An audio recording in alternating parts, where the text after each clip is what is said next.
Hello everyone.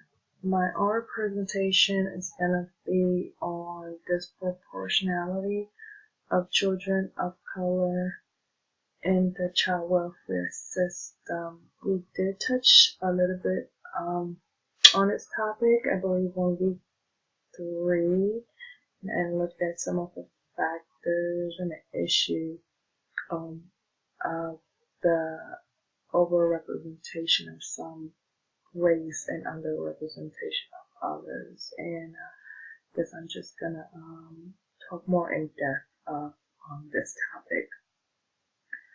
So in this presentation, I'll give you a little bit of intro of why there's a disproportionality of children of color and why it's an issue. Also looking at the history and relevant in social work and how it, I guess, manifests to what it is now.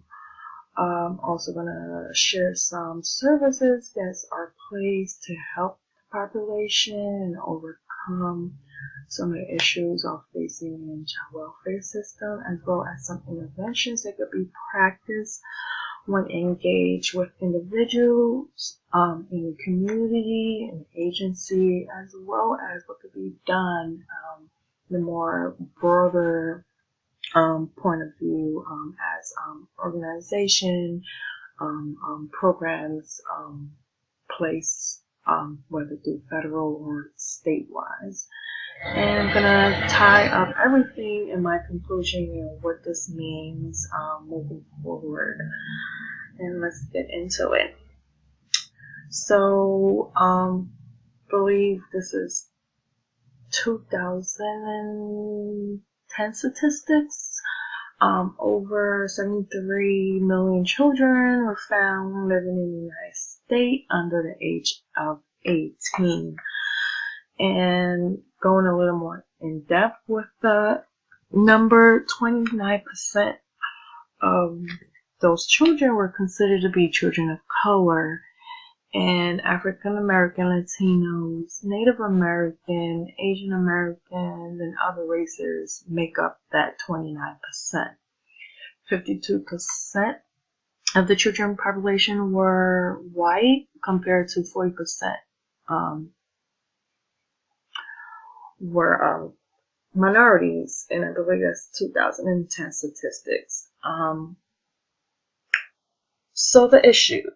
So statistics show, as I just illustrated, there's a huge difference in the representation of children of color in the child welfare system compared to the general population of kids living in the United States. Moving further, there's about 15% of children of African American descent, and you can find 30% representation of African American in the foster care. Children of color make up 58% of kids found in foster care.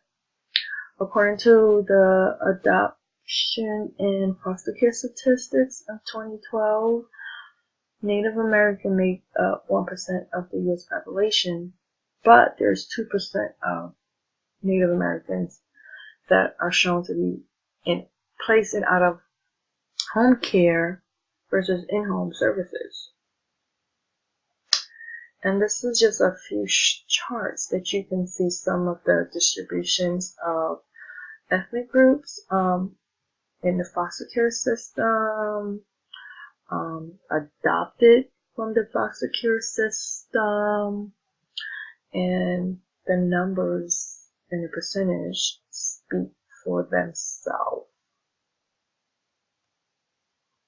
And this is another chart of different ethnic group children adopted from public foster care system. So you can see 43% white were adopted, comparing to 24% black children, comparing to 3% of Native American, and 21% of Hispanic, and so forth. So what is disproportionality, and what does it mean in child welfare?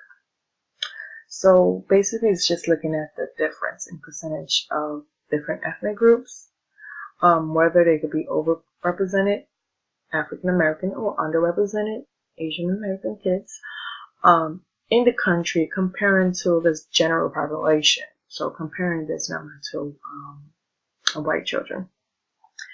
Child welfare system is facing a lot of scrutiny because of those numbers of a large minority groups in the system, and it not just because of the large number of groups, but also of the unbalance of some of the services that they get compared to the general population kids, whether it's social, economic, or environmental factors that builds more attention to the large number of children of color.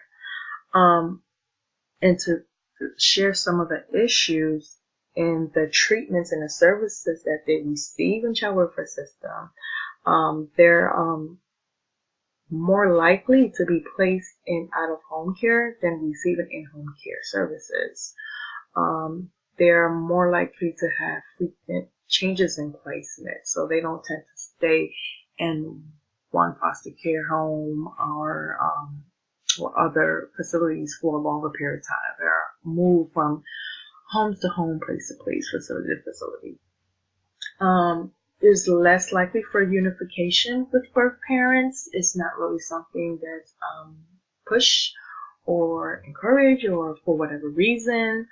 And there seem to be placed in foster care for a longer period of time comparing to general children like white children or Asians or other groups. These are some of the factors that could be related to why there's such a representation of certain minorities. Violence in the communities could play a part of that. A worker might feel like it's inadequate or it's not safe for the child, so there's no reason to try to send them home because they're just going to re-enter the system again because of where they live. Social support, there's a lack of social support. There's not much support, whether it's in the community, kinship, in the home. Other factors would be employment. There's low jobs, or a lot of children, parents are unemployed or living in poverty. As you can see, immigrants have a higher rate of unemployment due to being new to the country, not able to find a job or speaking the language. And poverty is definitely something you can find throughout the board, and that kind of correlates and mesh with other factors. African Americans are twice more likely to be living in poverty and have a harder time getting out of poverty. Also, 61% of immigrant parents live in poverty. As compared to 41% of children of native born. In some of the statistics, as you can see, 64% of Black children, 63% of American Indian children are still currently living in poverty. Other factors are the parent or caregiver factors. It could be a history of maltreatment as in their parents' life as well, what they were prone to when they was younger. So they don't know other effective ways to deal with raising or providing for children. They just repeat the same cycle, what they were taught or experienced, and they might feel like it's the norm. Substance abuse, and a lot of groups turn to drugs and alcohol to alleviate some of the stress or the frustration or dealing with, providing for the family, and it's kind of a gateway or escape from reality. Also, attitudes and knowledge can play on, maltreatment of children. Their mom did this, and that's how you discipline children, or you don't show, infants or toddlers much affection because you don't want to spoil them, or, don't know how to differentiate between the cries of a 2-year-old and the need of a 10-year-old. Age plays a factor between, teenagers having babies or not being ready to be parents or don't know how to be parents. Also, your mental and personality can play a part of, the presentation in children of minority children in child welfare. Minority groups are less likely to have access to prevention intervention for mental health. You can see there's a high relationship between African women and dealing with depression. And Indian Americans are less likely to have access for mental health than other racial groups throughout. Family factors, being single parent home, being able to have to provide for your children solely with no support can play a factor.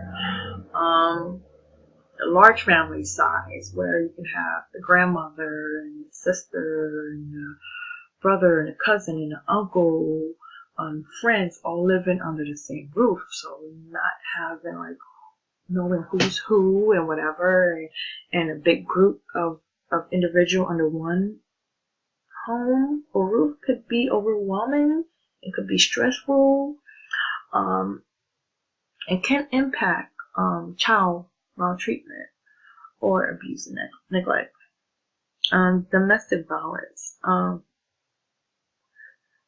African American women are 2 times more likely to have partners that abuse them than any other groups. Native American women experience the highest levels of violence than other minority groups. So that's dealing with stress and knowing, what is asked of you and not being able to provide can also trigger frustration and a lot of other factors that I have shared with you. Other risk factors could be disabilities.